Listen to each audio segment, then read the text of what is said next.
నమస్తే సార్. చెప్పా. ఓకే. అంటే చందు గారు ఇలా సూసైడ్ చేసుకున్న మాట విన్నప్పుడు ఏంటి ఎలా అనిపించింది? అసలు మీ బస్తీలో ఉన్న అబ్బాయి కదా. సూసైడ్ చేసుకున్నా అంటే ఎలా అనిపిస్తుంది?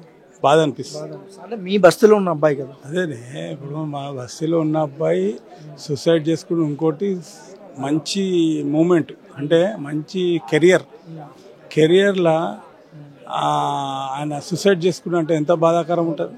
ఇప్పుడు ప్రతి ఒక్క బస్తీలో ఇప్పుడు ఇంతమంది వచ్చి చనిపోయినాక వచ్చి చూస్తున్నారు అంటే ఆయన ఫాలోయింగ్ ఎంతమంది ఉండొచ్చు, ఎంతమంది ఉండొచ్చు అంటే మనం చూస్తున్నాం సార్, రోడ్డు మీద వస్తుంటే ఎక్కడ చూసినా మంచి పోస్టర్స్ కనపడుతున్నాయి ఆయనవి. లుక్ చూస్తేనే అసలు ఆయన అరే చనిపోయినా అనిపిస్తుంది. ఆయన చూస్తే ఇప్పుడు ఆ ఫోటో చూస్తే చనిపోయిందా అనిపిస్తుంది. అంటే మనము జీర్ణించకపోలేము, సూసైడ్ చేసుకున్నట్టు జీర్ణించుకోలేము. సార్ మనం చూస్తున్నాము అక్కడ అపార్ట్మెంట్లో అడిగినా ఇక్కడ అడిగినా ఎక్కడ అడిగినా చాలా మంచి వ్యక్తి అని చెప్తున్నారు చందు గారు.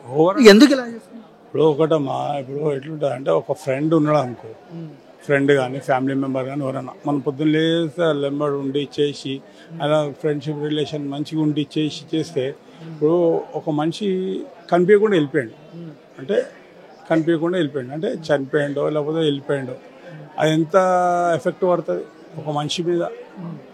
దానివల్ల ఆయన డిప్రెషన్లో వెళ్ళిపోయాడు. ఇంకోటి ఆయన ఎప్పుడైతే యాక్సిడెంట్ అయిందో ఆయన కళ్ళ ముందు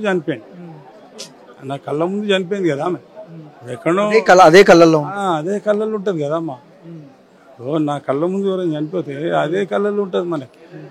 అందులో ఇంకా మనం చాలా 5-6 years బాండింగ్, క్లోజ్ ఫ్రెండ్, అది ఎట్లుంటుంది సార్? అది ఫ్యామిలీ వాళ్ళ డీటెయిల్స్ ఏంటి సార్? వాళ్ళంతా మంచిగా ఉండే వాళ్ళ అమ్మగారు నాన్నగారు అందరు ఇప్పుడు ఏ ఫ్యామిలీ మెంబర్స్ అయినా మంచిగానే ఉంటారమ్మా.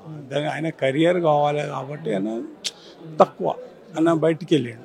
ఎందుకంటే ఆయన ఫ్యూచర్ కెరియర్ కావాలి కదా. ఫ్యూచర్ కెరియర్ వల్ల ఆయన బయటికి వెళ్ళాడు. ఆయన కెరియర్ సెట్ అయినాక ఆటోమేటిక్గా ఇంటికే వస్తాడు కదా, బయటికి వెళ్ళిపోతాడు. వాళ్ళ ఇంట్లో రిలేషన్ ఫైట్ ఏం లేదు అక్కడ. పవిత్ర గారితో రిలేషన్ ఉండే ఇంటికి రావట్లేదు. ఇండస్ట్రీ ఇప్పుడు పవిత్ర గారు అనేది ఫ్రెండ్ అని. ఇప్పుడు నాకు ఫ్రెండ్ ఎవరైనా ఉన్నారు అనుకో, మనం ఏం చేస్తాం ఎక్కువ శాతం బయటనే ఉంటాం, ఇంటికి రాము కదా.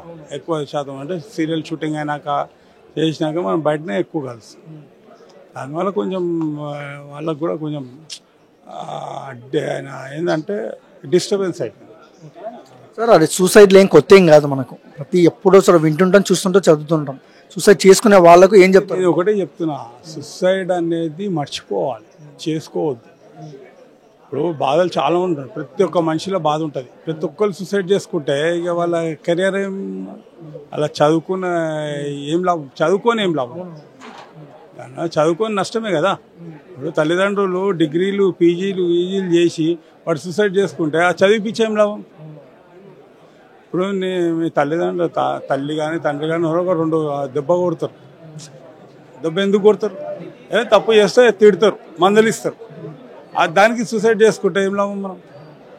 కాబట్టి నేను ఒకటే కోరుకుంటున్నాను ఏంటంటే ఎవరైనా కానీ సూసైడ్ అనేది చేసుకోవాలి, ధైర్యంగా ఉండాలి. అవసరం ఉంటే యోగా క్లాసులు కానీ నీకు ఏదైనా టెంపుల్స్లలో కానీ పోయి రండి.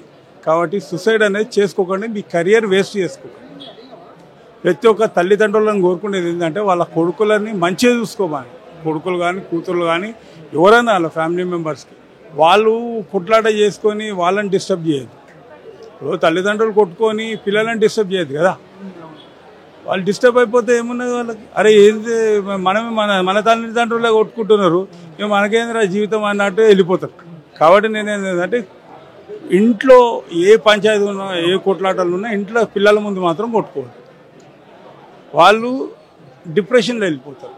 కాబట్టి నేను ఒకటే కోరుకున్నాను, సూసైడ్ అనేది చేసుకోవద్దు. Thank you sir.